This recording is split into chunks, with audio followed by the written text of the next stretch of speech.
So it was there all week. It was there a few hours before in sound check, and it wasn't there.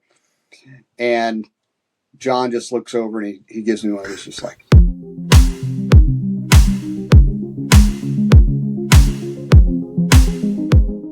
hello and welcome to the Keyboard Chronicles, a podcast for keyboard players. I'm your host, David Holloway, and it's brilliant as always to be here with you.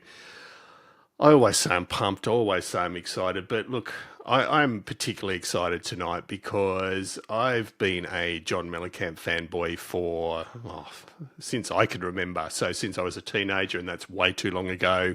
So it's an absolute pleasure to be speaking tonight with Troye Kinnett. As you'll hear, obviously, Troye's work with John Mellencamp of coming up to 20 years standing is an incredible feat on its own, but we'll be talking lots more about Troye's wider career in production and TV and advertising work and a whole range of other really interesting gigs that he's undertaken. So it's, absolute pleasure talking to Troye, and I think you'll enjoy this interview a great deal, and I'll talk to you again at the end of the show. Troye, cannot thank you enough for joining us. And have you recovered? You've essentially just come off tour, haven't you? Yeah, we've been back a couple weeks now. So, I'm getting back to my earlier schedule. I came right back. I mean, the day I got off the bus Wednesday morning and had a corporate thing to do at 5 o'clock Wednesday. It was a retirement party for a COO, and I had to do it. But it was just funny. I didn't even get a day off. I just, got right back into it. But then had some, did a couple of gigs and then had a little recovery time. So good stuff. And so, because the tour was fairly extensive too, wasn't it, with John this time? Yeah, we were doing 5 shows a week, sometimes 6. So it was a busy schedule. The good thing about it is that some of the shows were 2 and 3 nights at the same venue, so the travel was not as bad as it's been in the past. So that helped. But we were. It was a tough schedule compared to some that we've done, and Now, we'll definitely talk more about that as well, that's for sure. So, but I thought we would, I mentioned in the introduction to the show that you've obviously had 3 sort of parallel careers, which is not unusual for great musicians. So you've done some TV work, a little bit of film work, then you've got your production career, and then you've obviously got your live career. So I thought we'd start off with the live career first. So, and let's cast way back, if you can remember that far back. I know I struggle as far as high school, and I know you started playing about age 8, but what at high school, was that when you discovered a real passion for music, or it sort of happened for you before then? Yeah, I guess about junior high school, I got involved in a church youth group where the youth group leader liked rock music. So I was kind of opened up to, I had played in church just because I was taking piano lessons and they wanted me to play here and there. But that's when I realized that, he was really into like Chicago, Michael McDonald, Doobie Brothers at that point. It was late 70s. So I got into that, and then it was fun. Played in a band, put a little band together, but definitely in high school is when it took off a little bit more. Luckily, I went to this school way out in the county with 500 kids in the whole school. Didn't even have a football team, but we had a great marching band. We marched at the Macy's Parade in New York City. We won State Fair 3 out of the 4 years that I was there. We don't talk about that one year. It was a long ride home when you get second in a bit, when your expectations are that good. But so anyway, I was lucky to be there at that time. And that's when it really took off. And I got into playing at the basketball games, doing like a Riding the Storm Out siren and Tom Sawyer on, timeout breaks and stuff like that. So kind of started into the, pretending to be in a rock band. That's right. And was this the state fairs and the worship stuff? Was that Indiana based at the time? Yeah. Yeah. Yeah. So I'm thinking late 70s, even early 80s was a rock band approach to worship. Obviously, that's extremely common now and drives a lot of innovation in regards to keyboard playing and Yeah. music now. But back then, was that relatively unusual? The worship band, it's totally different than what you would call that, like a worship band now. It was more like we would do a get together with a few people and we would do a concert. But um, I was also involved in doing sessions at Gaither Studios, which was in Alexandria, not too far from where I grew up. And that became, I realized later on that this was a whole hub for gospel music. Um, yeah, I did sessions for artists that would come from all over the country to record there because of Bill Gaither and Sandy Patty had recorded there. So that was a little bit after high school, though I guess that I started that. Yeah, But and that's obviously a critical juncture for you, the production stuff. So how did you first get into the production side? um, so I started. I went to Ball State to major in music, got a minor in jazz, and I was learning so much about technique, and it was pretty legit. I liked it, but I had a rock. I had a rock band I was playing in on weekends, and that's really what I wanted to do. And I got an opportunity to play with this band before my junior year in that summer.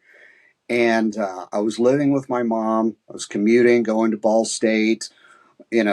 Getting there at 8 in the morning for music theory class, and jazz band rehearsal was at 7 at night. It was just I was when I got this opportunity.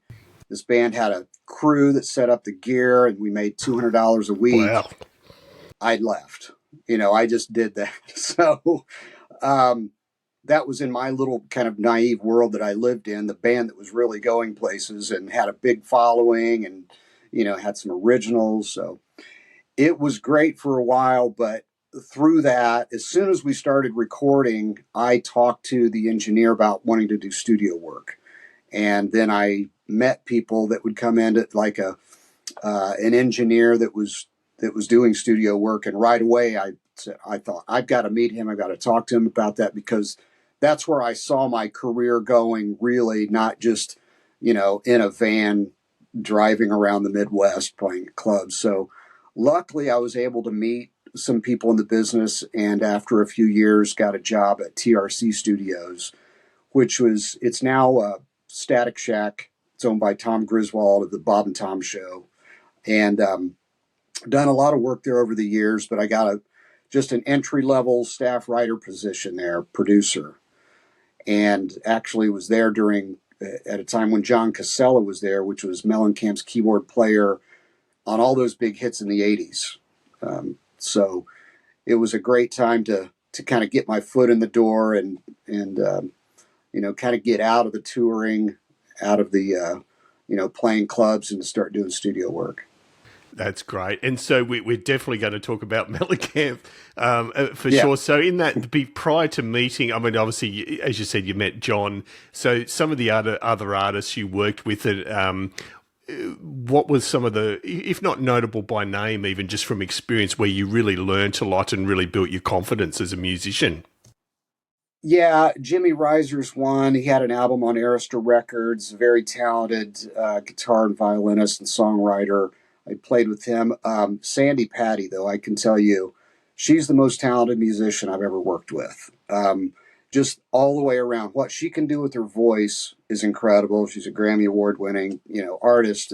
But um, the styles that she can cover, with R&B and with opera, um, and she can play piano and talk about what she wants, make it very clear what her ideas are. So that was it was. I've done a couple of different tours with her at different times, and you just can't say enough about how great that was. And of course, for a keyboard player, it's at one point it was all auxiliary kind of orchestral parts. It was so I was doing anything from harp glisses to oboe lines, and even um, maybe a guitar, a power guitar here and there. So um, Yeah, it was just all What over the place. But what was yeah, the sort of keyboard gear you were using back then, Troy, to do that sort of stuff, particularly the guitar stuff? right. It was trying to think of what I at that point. I know I had a Roland XV 5080 I was fully about to blown say, with yeah, okay.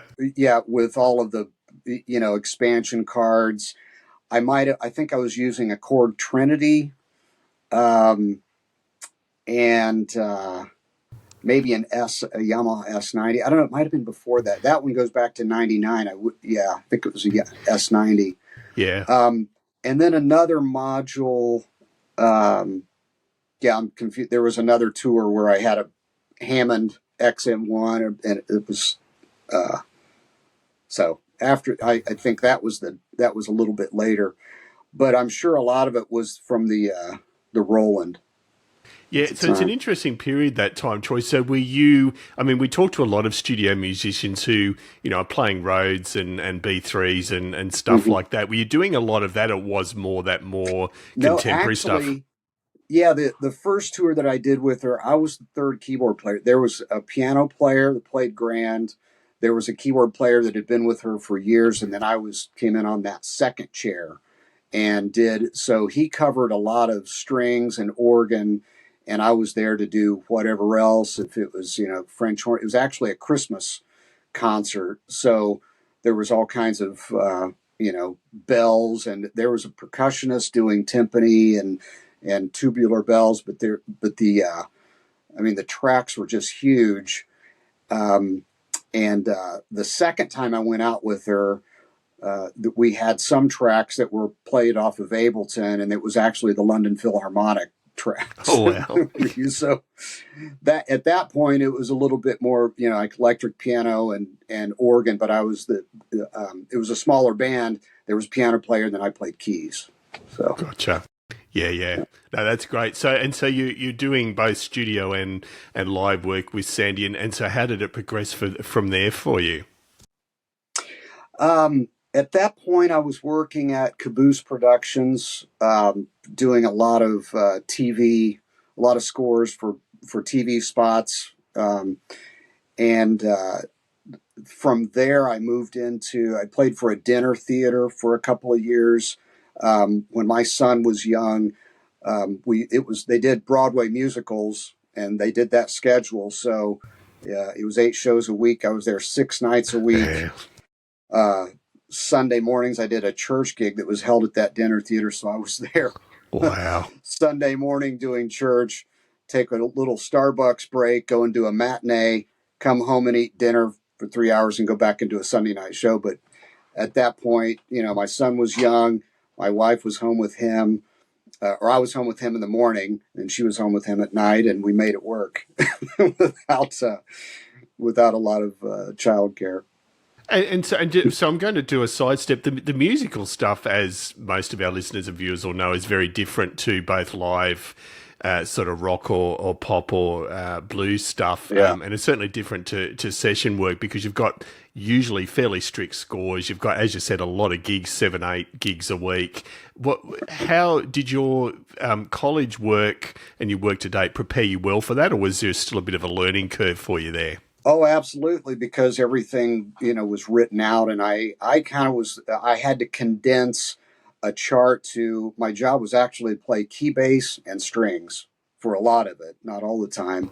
Sometimes we had a bass player, and it was more of a, I freed up to do organ and other synth things, but there was a piano player, and I was playing keys. So just being able to read, um, that was the big thing for that. And I actually had a little time where I didn't read a lot, and then I went to that and had to read, some of the string scores. So had to spend a lot of time with those books.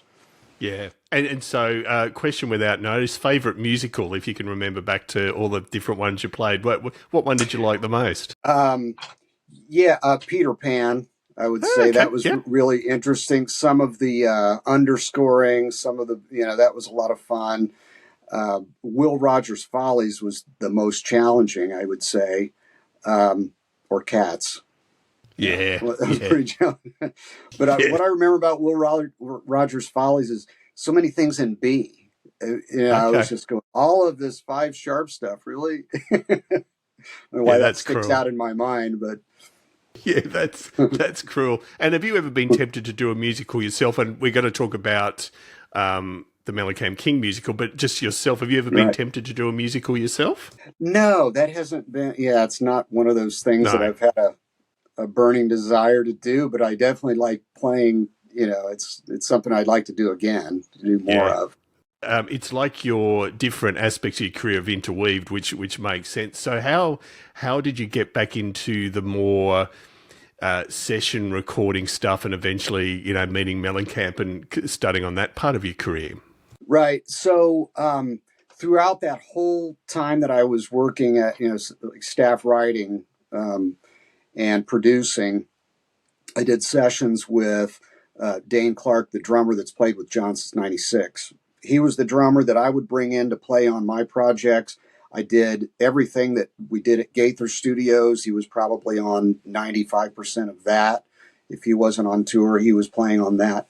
So it was, I had played with everybody in John's band at some, well, just about everyone, either in a studio project or in a band at some time, or session work. So when there was an opportunity to do some recording for Ghost Brothers of Darkland County, I got the recommendation to come in and do that. So, Gotcha. um, and as far as that was a crazy time because right after Hurricane Katrina had hit, not long after that, my grandparents were living in New Orleans. I've got some family down there, quite a few cousins and aunt and uncle, and they were living down there, and they needed to move back to Muncie, close to Muncie, Indiana.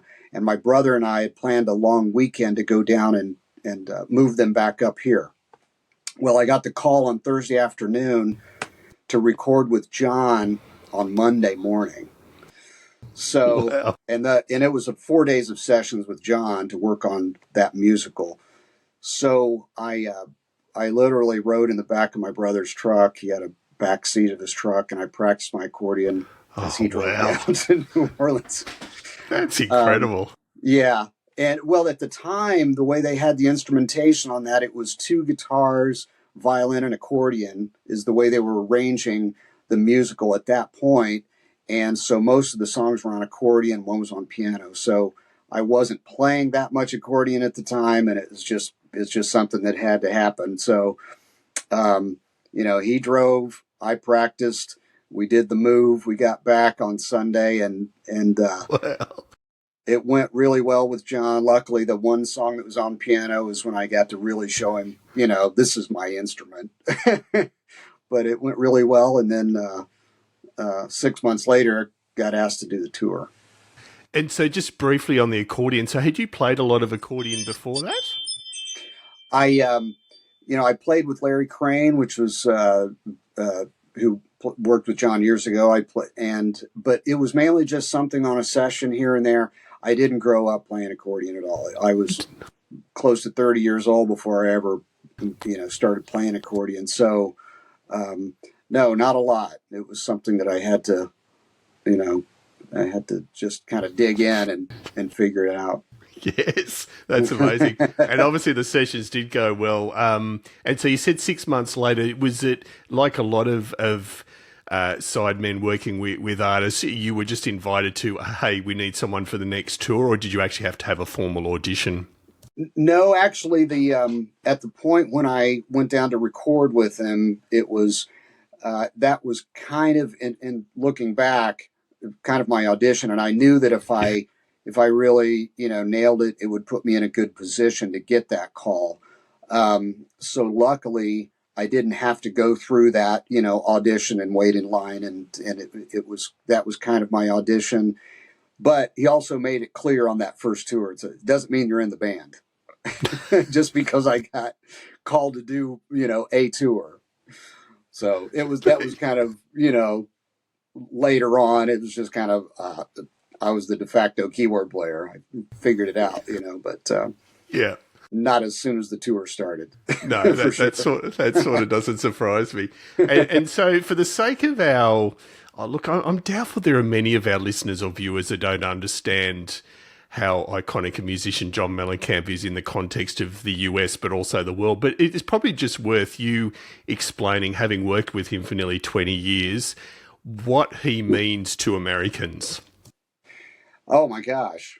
Yeah, I mean, with songs like Pink Houses, Ain't That America, that people, they've just got their hands in the air, it's kind of ironic when he's talking, what he's really talking about is, but people still feel that, it feels patriotic, but it's actually looking at, kind of a sad situation, but, we make the best of it.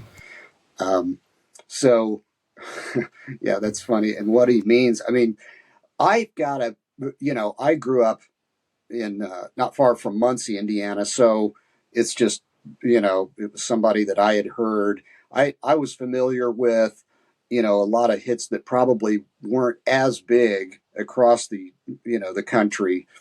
But I didn't know that at the time. He was just, he was just, I mean, obviously you can't argue with his, the amount of record sales and everything that he's had, but it was obviously, it just bumped up a notch around here, being from Indiana, it was just something that I grew up with.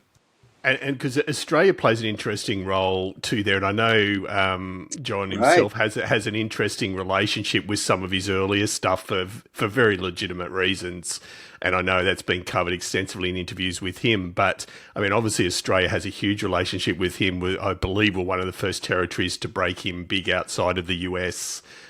With one of those songs, Lover, right? Yeah, which I know he's not a fan of. I totally get he's not a fan of that song, but it's certainly. So he's an iconic artist down here up there with Springsteen, and I'd argue the same in the US, and it's obviously lovely to see them working together recently as well.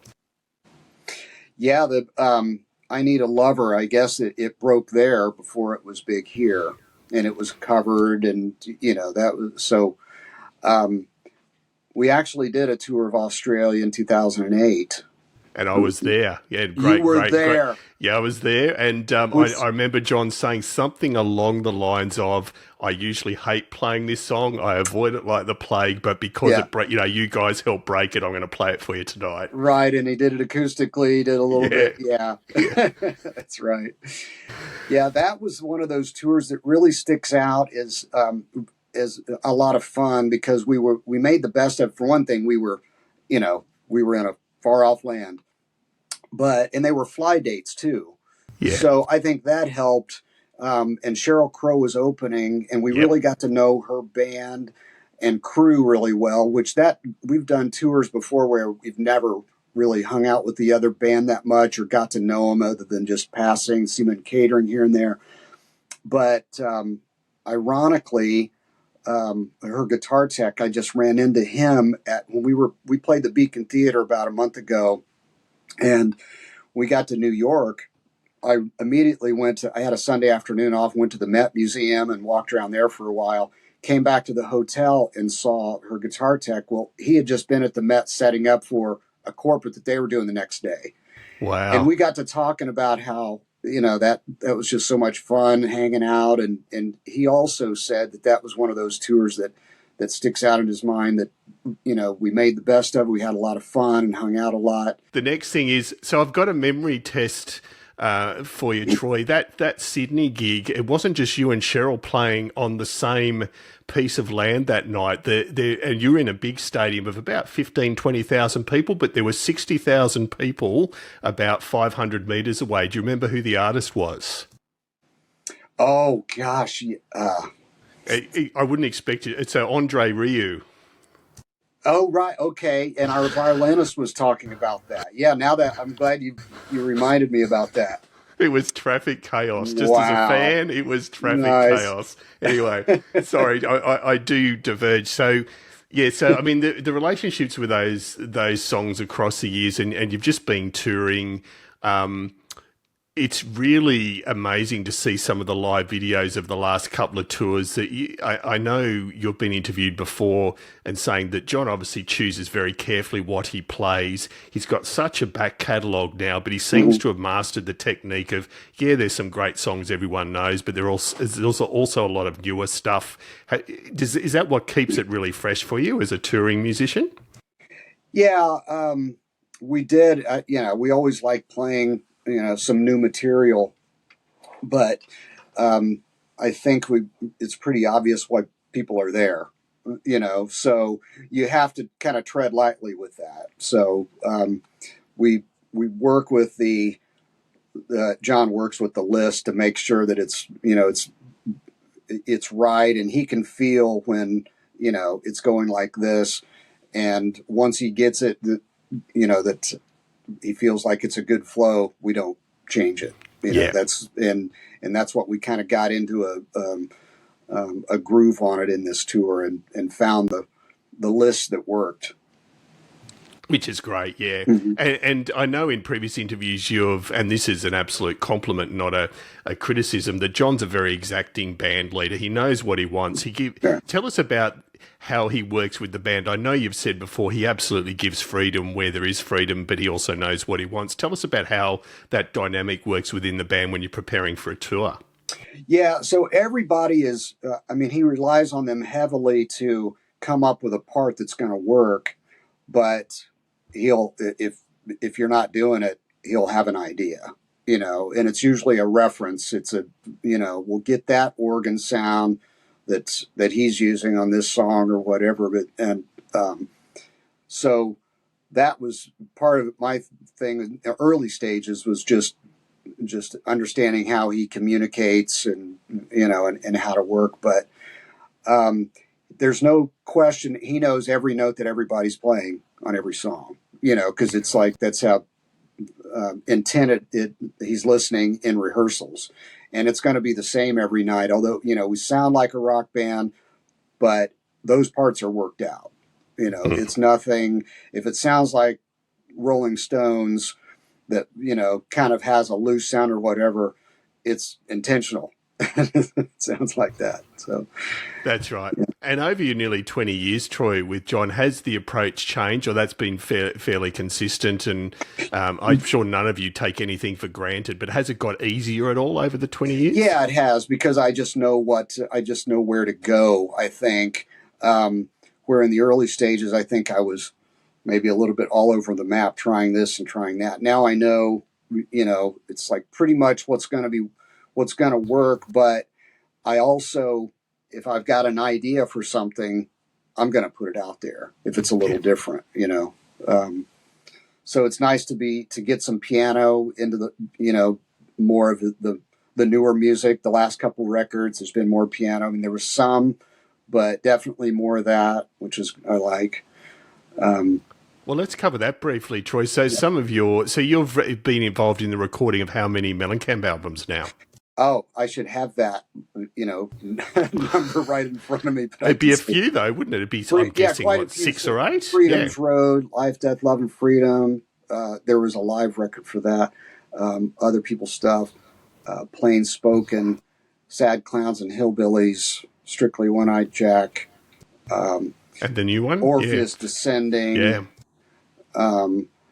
There might be one more. Yeah, but there's some Ghost Brothers recordings in there too that I'm probably thinking about, and Yeah, so I mean that's an impressive output from yourself as well. So any favourite sort of recording experiences for you, just from a pure creative viewpoint, where you thought, I've done a great job there, or I'm really proud of that? Yeah, I would have to say Gone So Soon from the last, the Strictly One-Eyed Jack, the one Springsteen's on 3 of those. That one, yeah.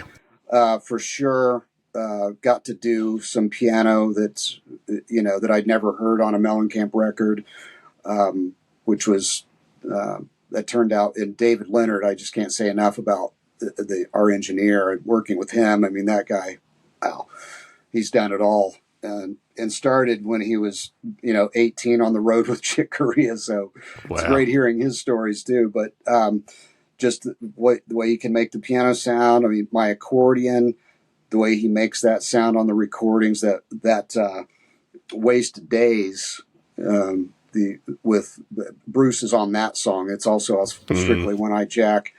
I love that accordion solo and how it goes into the guitar solo, and the video is just beautiful. So that one stands out, but it's a little more top of mind, I think. And it's certainly, this will be the last couple of Mellencamp questions, but I mean, John's output over the last 15 years has just been as prolific, if not more prolific, than the previous part of his career. Right. And there's certainly been some stylistic changes. You could argue it's got slightly more mellow musically, although the fire is very much still there in the lyrics, and Orpheus Descending, it's certainly, I'd argue, is rocked up again even. So yeah, what is your experience been over those nearly 20 years of just how things have evolved with the music? Yeah, I think he's embracing his voice, for one thing, and then his voice that he uses and what he sings about, what he writes about. But even just what he in the studio, just make it sound like Louis Armstrong, that kind of thing. If he's going for the, it's kind of a dark, rough kind of sounding song, and his voice is right there with it. But I think it's like he wants to act his age. He doesn't want to try to do, and even live. I mean, it's amazing what he can do, and putting on a show and delivering those songs, that were there in the 80s. But he's still got we've rearranged some to make them a little, more groovy and maybe not as poppy, but definitely in the recording, it's a different vibe, and it's appropriate, I'd say, for at this point. Yeah, absolutely. And still lots of fire in the belly there, that's for sure. Right. And so we always ask every guest, Troy, about a train wreck, and I'm thinking in Mellencamp land, this might be the best way to get an anecdote out of you. So has there been an onstage train wreck that's been memorable that you can look back and laugh about now? I've got a better train wreck, not with Mellencamp, but I'll start with the Mellencamp train wreck. We were starting a tour a few years ago, and the violinist and I we weren't even playing on the first three songs. So on the third song, it was an unveiling of this section. We come out, and here we are, it's like, oh, there they are, because we're our own section in the band. So I think people were, waiting on this. Well, I came out, and here's, the spotlight hit, and the first show of the tour. We've been at this venue doing production rehearsals and everything for a few days. And I came out there to play, and there was no accordion. So it was there all week. It was there a few hours before in sound check, and it wasn't there. And John just looks over, and he gives me one. He's just like, so that was great. Well, as it turned out, and of course I was just going, it was so our guitar tech at the time had changed my battery between sound check and the show, and the little lead wires on the 9-volt battery got pulled. And that's what we found out later on. Well, of course, what I had to do after that was get a system that didn't use the battery. Accordion. So it was one that was from the cable, gets phantom power. I had to buy a different, power supply system. But it's that's funny. That was the Mellencamp train wreck that sticks out in my mind on a live situation. That's great. And then so hit us with your other non-Mellencamp one. The other one, okay. So I used to play Eruption on a D50 way back. That dates this one, and it's huge. I'm a huge Eddie Van Halen fan. Always had been, and so I was playing it, and I had it, the pitch bender set, the joystick set to an octave for all those dive bombs, and I was just giving it hell in the middle of it, and the pitch bender broke somewhere in that octave. And there was just no digging it out after that. It was like trying to bring it back, and the thing was just and I had no idea what key, where to get back out of it. But there's nothing worse than failing, you know, when you're really trying to do something cool and saying, "Look at Solo. this." Yes. And see, all guitar players around the world will say that's karma for trying to pull off guitar stuff on a Right, keyboard. exactly. Yeah, that's what I get. No, great stories. That's brilliant, Troy. That's a 2-for-1 deal. That's brilliant. Um, so let's talk a little bit about your other touring work. So I have to ask, as an Australian, I know in your bio you mentioned Keith Urban in passing. What was the involvement there? Red Nose Day. So that's Ah, it was, I think the second year that there was a Red Nose Day, he performed with us. He did Pink Houses with it. He got on stage and it was a surprise. Um, so that was fun. It was great. And meeting him was great. And um, he was a huge Mellencamp fan mm, from when he was, growing up in Australia and got to see Mellencamp. And he talked about how it changed his life. He was kind of, not sure where to go and, country or rock. And he saw this and he realized that's the vibe that he needed to yeah, go for. So it was great to hear him talk about that. And, we've got a lot of people around where I'm from mention Mellencamp being an influence, but yeah. hearing that, was great. Yeah, that's great. And I think you've already I was going to ask about Sheryl Crow, but I'm assuming that relationship is to do with that touring together. Yeah, just that. She had just, got on stage and sang with us a couple times, but I didn't really get to know her that much. One thing that sticks out in my mind is that we spent Thanksgiving. That was at a together. The whole, it was a big tour, Yeah. party for Thanksgiving, and she was there with her um, very very young son was there on Yeah. tour. No, great pick of a support act. So, yeah, she's just amazing. Yeah. Um, and then I'm going to ask you two ones that, again, are mentioned in your bio, but they fascinate people all the way down here. And that's, as far as your band leadership yourself, a 500-piece rock band for the My Indianapolis gosh. 500. Tell us about that scenario. Yeah, Rock and Roar 500. So there was not long before that. There was the this Foo Fighters song that was recorded with 1,000, Yes. Yep. performers. So that was kind of the idea that the video producer had for that. And so it was the 100th running of the 500. So they were going all out for the promotion for this, and also the producer knew had Terry Leaner produced NBC Sports, the IRL races, and knew Will Power and knew that he played drums. So he had this idea to do this and have and have Will Power play. So we had 10 drum sets. We had a drum line of floor toms. And my son was actually in that drum line. He played drums, and we got that all assembled.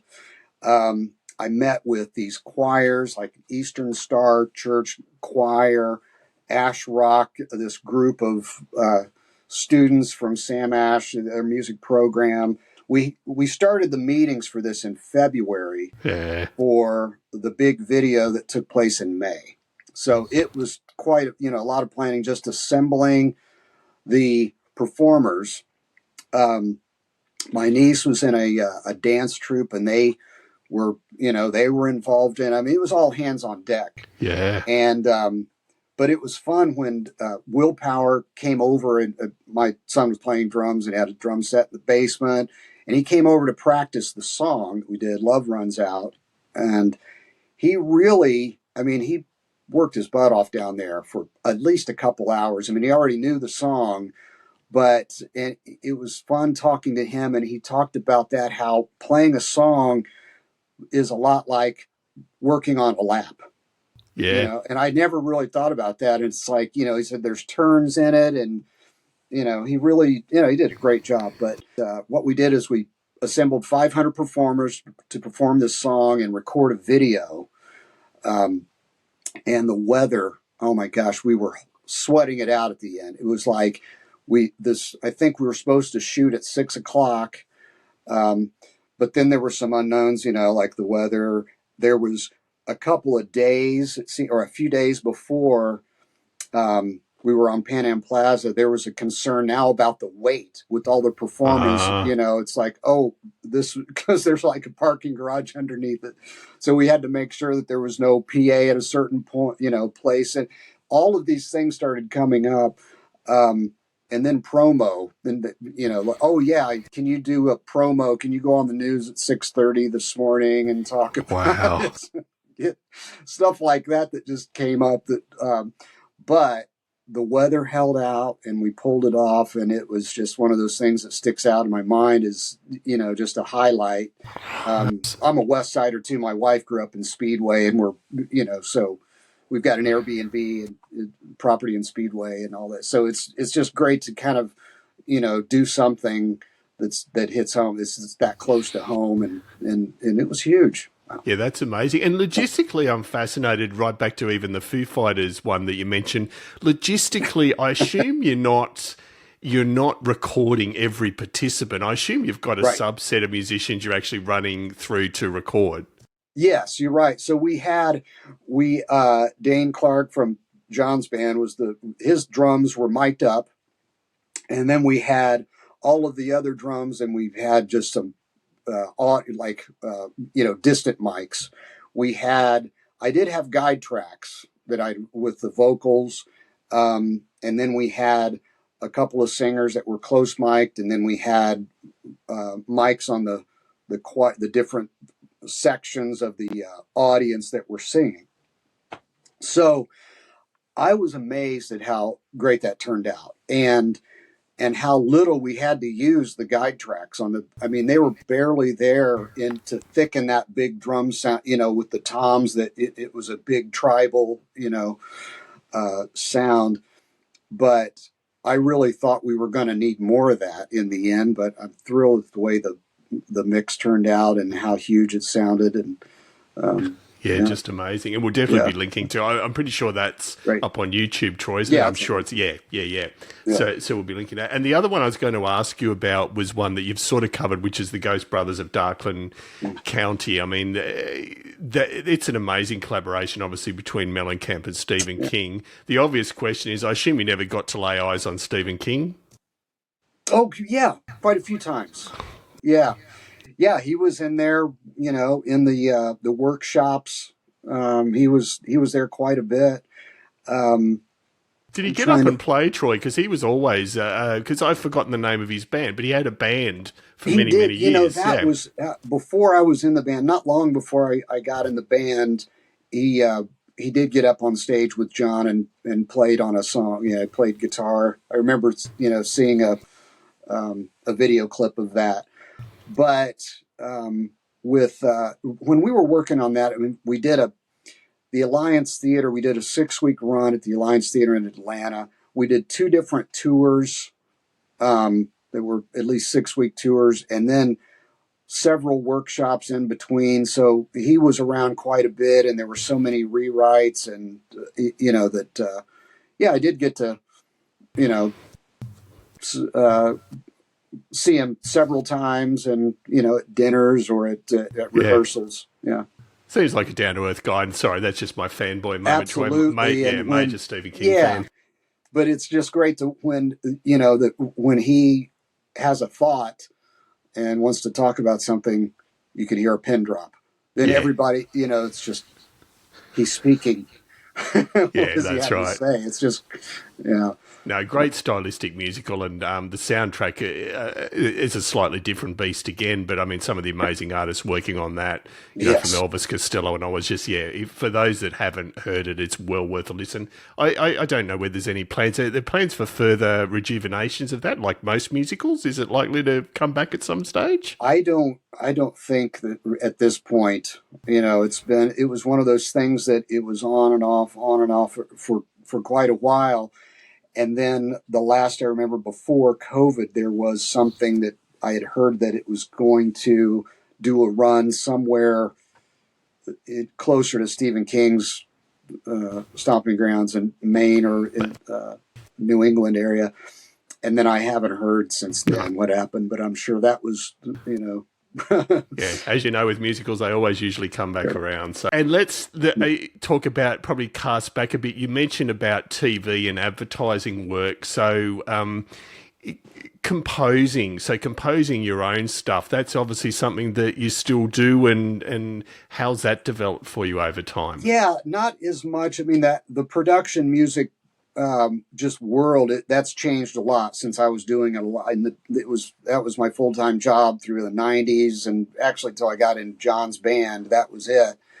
And I kind of could see right around that time. I mean, since then, it's just harder to get budgets to do original music for advertising because there's just so much library material that's accessible on websites, and it's so much easier to edit your music. Anybody can do it on on a laptop, so that's part of it. But it's not something that I would come back and do it again at some point if I wasn't busy with John. I would probably be inspired to do that more. But it was definitely something I love to do. And especially when it's you had some of the projects were that kind of went up and down, but just to get paid to write music is great. Yeah, that's right. And in the live setting, Troy, do you tend to do your own stuff, whether, you pull a band together and play the odd gig if you've got an extended break from touring with other artists, or is that something? Yeah. There's, tribute bands are big. So I'm in a yacht rock tribute band, the Naughty Yachties. I've done a Led Zeppelin tribute with a power trio, and I add with them.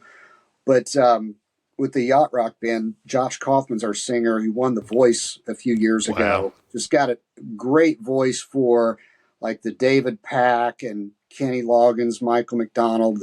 It's just excellent. So yeah, that's a lot of fun when I've got I've got a break from John. We're out playing, concerts around Indy outdoor. Usually it's a summertime thing, outdoor concerts. And that's a lot of fun because it's a totally different vibe from the keyboard standpoint. That's more of a Rhodes synthy string kind of vibe, which is a lot of fun. It's all about the Rhodes and the stereo. Is it phaser or chorus? And what kind of Rhodes is it? Right. I can dig into that kind of thing where, with John, it's more of an accordion and B3.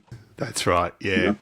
And so let's briefly talk about your keyboards that you just have there at home. And obviously some of them are within visual there. What are some of your faves that you actually own yourself? Yeah, the Wurlitzer and the Rhodes I don't use very often anymore, but occasionally they're there for I shot a couple videos during COVID. It was fun to have them sitting there. I still have my JX8P and D50. I think because I remember making all those payments to the credit union, and it's like I just as soon just keep them if they can remind me of that. Oh, and D50 is still D50's still got some beautiful sounds on it. It really does.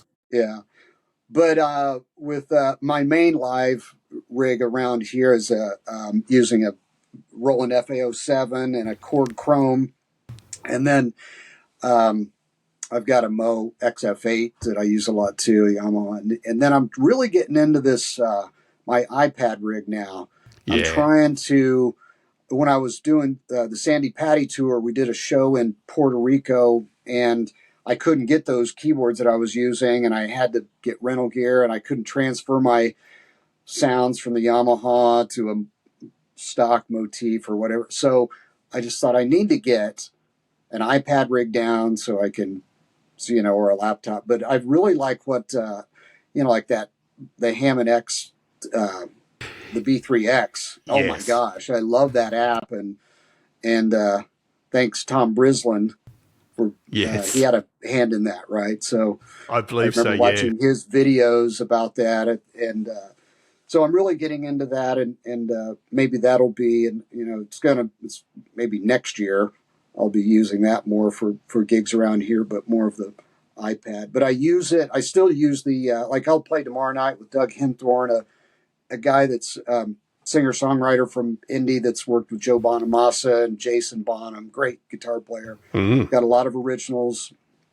and it's more of a Hammond B3 gig. So I want to have something where I can do drawbar moves, and so that I like that app. Yeah, no, that's great. Yeah, no, it sounds like you've got a diverse rig there. And we'll move on to some of our standard questions, Troy, that we ask every guest, but hopefully you'll find some of them interesting. Although there's one new one. What's the biggest misconception out there about you, if that's possible to answer? A misconception that I only play with Mellencamp. Yeah, there you go. Maybe people would think that this is our, it's a full-time job for 6 months, and then it's just, we've got some corporates, we got farm. I was about to say, because you're essentially, I know you've got Farm Aid in September, but Right. I assume there's not a lot else going on there for you for the rest of the year as far as Mellencamp goes. A couple of corporate shows, Yeah. Maybe one a month, and that's it. So yeah, there's quite a bit of downtime. Yeah. And I don't expect you to confirm or deny this, but I'm hoping in the next couple of years we get you down under again. That would be a highlight. Oh, but, I know it. Wouldn't that be? Believe me, we would all love to do that. Yeah. And so, what the next 12 months? You've mentioned sort of the rest of the year. What else are you hoping to achieve over the next year? Well, the rest of this year, I've got quite a few shows. The Naughty Yachties, that yacht rock tribute band.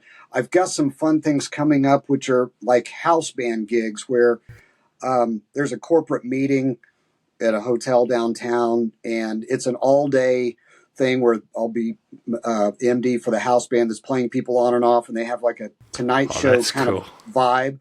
So I get to do, there'll be comedy bits. They're playing Jeopardy, and I'm cueing samples off my keyboard for that, the Jeopardy sound effects. And there's another kind of variety show I'll be playing for that might be more of like a Sonny and Cher vibe, but it's, variety show. So it's fun to do. I really like doing those kind of things where there's different singers involved. Yeah. But yeah, I'm looking forward to that, and just being the music director that adds a whole other level of time, and prep to put into it.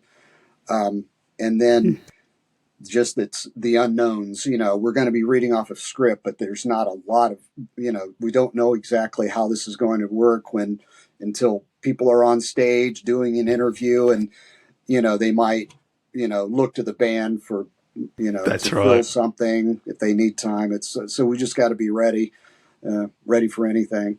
And I just want to work for whatever company's doing that for their employees. That sounds brilliant. Yeah, I know it. It'll be fun for sure.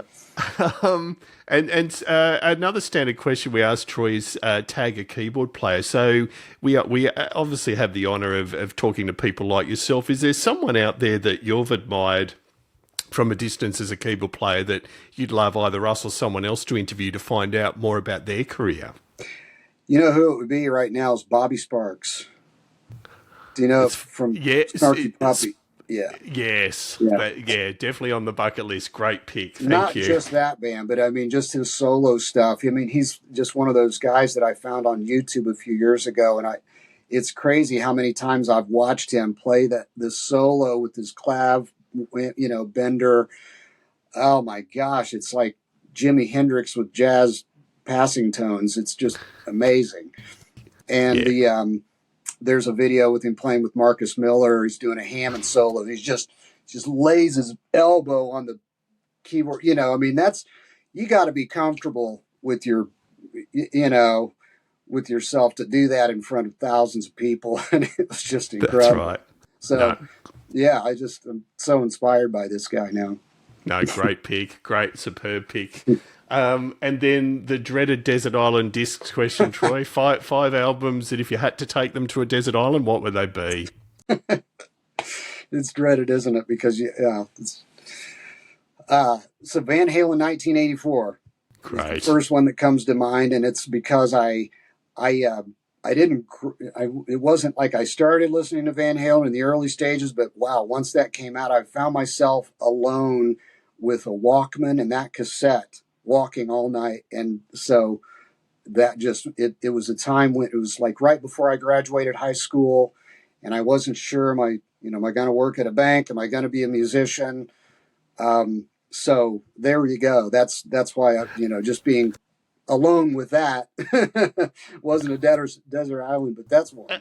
And Troy, as us keyboard players know, playing jump is considered incredibly cliche, but by God, it's a lot of fun. Have you ever had the opportunity to play jump live?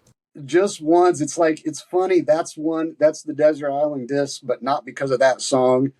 No. Left Overture's another one, but not necessarily because of Carry On Wayward Son. It's just but yeah, there was a band that I played just once though, and it wasn't even on the list. It was like a last second thing. So it's like, there it is, yeah. So it was just one of those things. Yeah, you got to know it, but Yeah. it was not like I had worked it out to go play it in a band. But wow.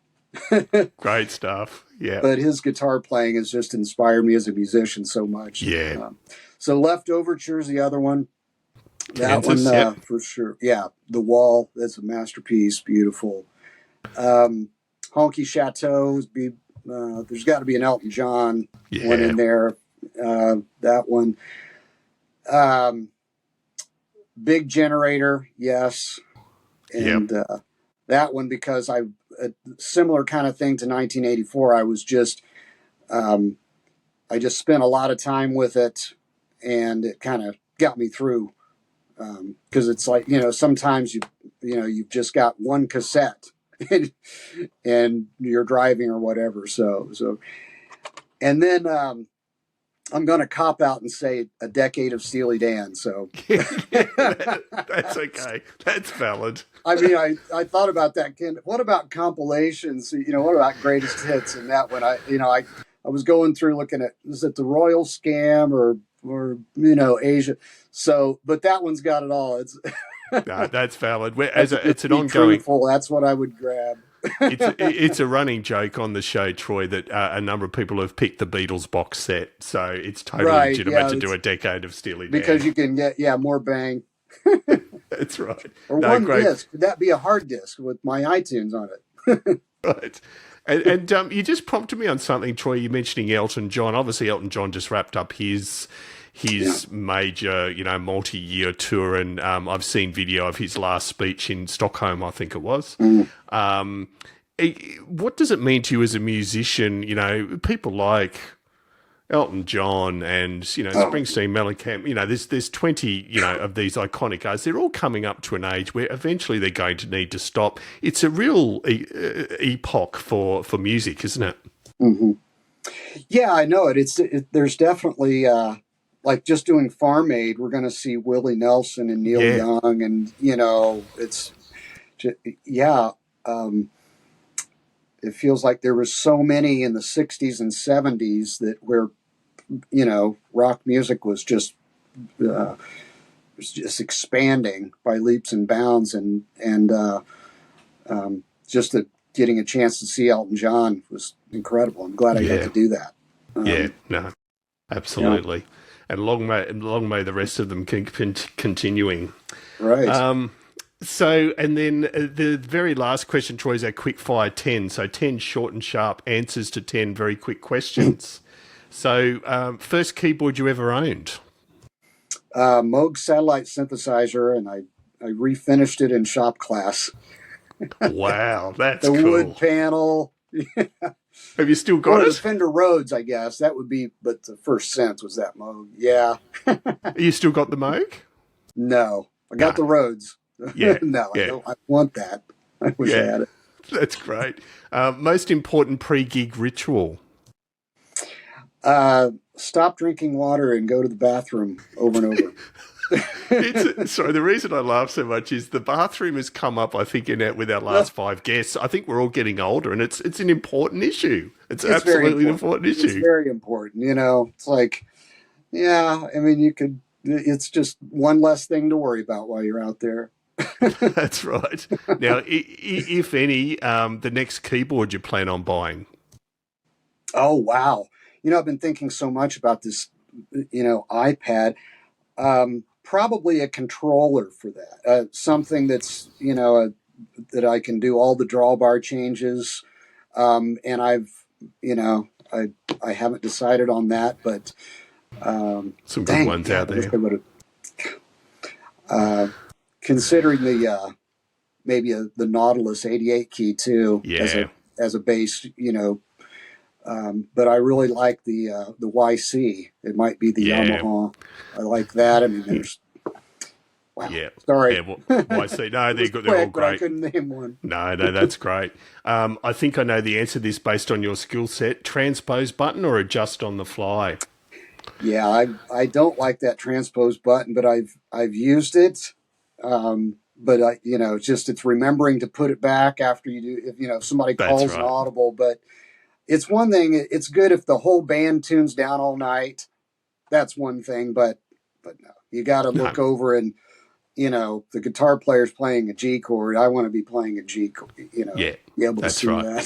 that. No, absolutely. And unless it's a musical where everything's in B. Right. So, favorite gig you've ever done, if that's possible to list? Yeah, there was the NCAA Final Four was here in Indianapolis, and right when I got in John's band, and there were 80,000 people Wow. downtown on Monument Circle, and we did a concert there. And I mean, that was part of it because it was this huge crowd. It was it was here. My family was there and friends, but also some straight line winds came in and blew out the glass out of a high rise, out of a bank building Oh, downtown. wow. And we had to cut the set short by one song, but everybody got out of there. There were no problems. And, Wow. my family, they were hunkered down at the hotel Union Station. Everybody had to get into the center level. We were on the bus, just holding on as it was, almost to blow over. So luckily that worked out. Everybody got out of there, but that one sticks out. Yes, that's going to be a hard one to forget. Yeah. Right. Favorite city you've ever played, if that's possible? I guess it'd probably have to be New York, Yeah. because that was a place that I went with marching band when I was really young, in high school, and just remembering that, the smell of it, the sound of it, everything, just wanting to get back there. So I remember, it was just great going back there. But Sydney and Perth, that was incredible because Perth was the first place we landed.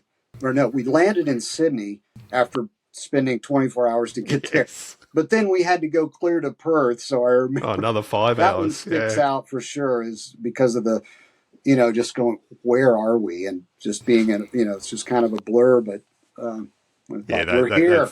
We're that's here. brilliant. And just as a supplementary, Troy, favorite venue in New York that you've played? It would be Radio City Music Hall. Yeah. Yeah. Yeah. I would say Ed Sullivan Theater, but it's too cold. Yeah, It wasn't so cold. Yeah, I've been to a couple of Colbert recordings at Ed Yeah. Sullivan Theatre, and you're right, it's not warm. Letterman did that, and he's just kept that. Kept that tradition going there, I guess. Yeah, It's way too absolutely. cold. No, great picks. Yeah. Name an artist you've not worked with that you'd love to work with one day. Donald Fagen. Oh, wow, great Yeah, pick. I'm the Yeah, biggest Donald Fagen fan for sure, and they're going to be here this winter, or this fall, and I think they're opening for the Eagles, and I'm going to try to get there. yes, absolutely. Favorite music documentary or movie, doesn't matter how old or new. Is there a particular, music focused movie or doco that you've loved? Yeah, the Eagles, Hell Freezes Over. Yeah. Hell Freezes, that sticks Yeah. out. I remember when that came on, and I wasn't planning on sitting down for 3 hours to watch it, but it was just hard to stop. Yeah. Yeah, no, That's a good rightly one. so. Yeah, amazing. Name one thing you'd like to see invented that'd make your life as a keyboard player easier. I thought about this one I'm thinking about an AI bot that's like a music manager, booking agent, accountant that's gonna tell me you don't have to take this gig in 9 months because something better is gonna come along. That's Take right. this date. Yeah, Love it. sometimes I just get so busy and I just go, how did this happen? It's like, oh, because I Yeah. booked these things, months out. No, no, really, but seriously, the just the it's the iPad app. I guess Yeah. that's what I think that's the next thing that's going to make our lives easier. It's just the a la carte being able. It's there now, but I'm just not I just don't know enough about it to really make it work. Um, Yeah. well, No, but I know it's coming. exactly. And the last but not least, your favourite non-musical activity or hobby. What keeps you sane outside of music, Troy? Yeah. So I mentioned earlier, my wife and I own an Airbnb property in Speedway. It's about a mile and a half west of the Indianapolis 500, and it's great to go over there and do.